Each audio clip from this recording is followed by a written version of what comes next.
When you start your search, we have databases that offer information on a wide variety of subjects, such as Academic Search Premier and ProQuest.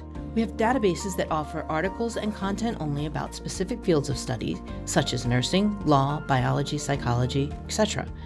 The kind of content that can be found in each database is listed in the descriptions. This video will focus on EBSCOhost's Academic Search Premier.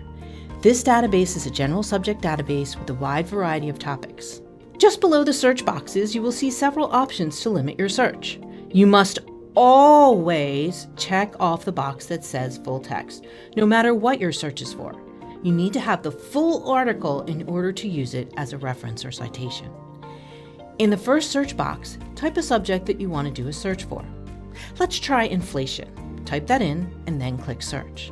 Through Academic Search Premier, you can read magazine articles, newspaper articles, journal articles, watch news segments from the Associated Press. If you look at the top of the page under the search boxes, you have the option to change the date range of the published material. If you check off the box next to peer-reviewed, you will only see content that is from scholarly, peer-reviewed journals. The number of content shown in the search results will usually decrease with each limiter you choose.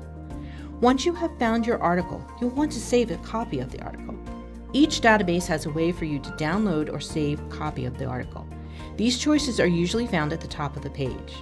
In Academic Search Premier, there are two buttons you can use. The Share button will allow you to send the article to your Google Drive, Microsoft Cloud, or email the article.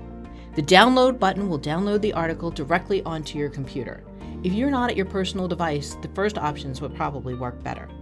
Sending the article to an internet-accessible container will allow you to access the article from wherever you are using whatever device you have access to.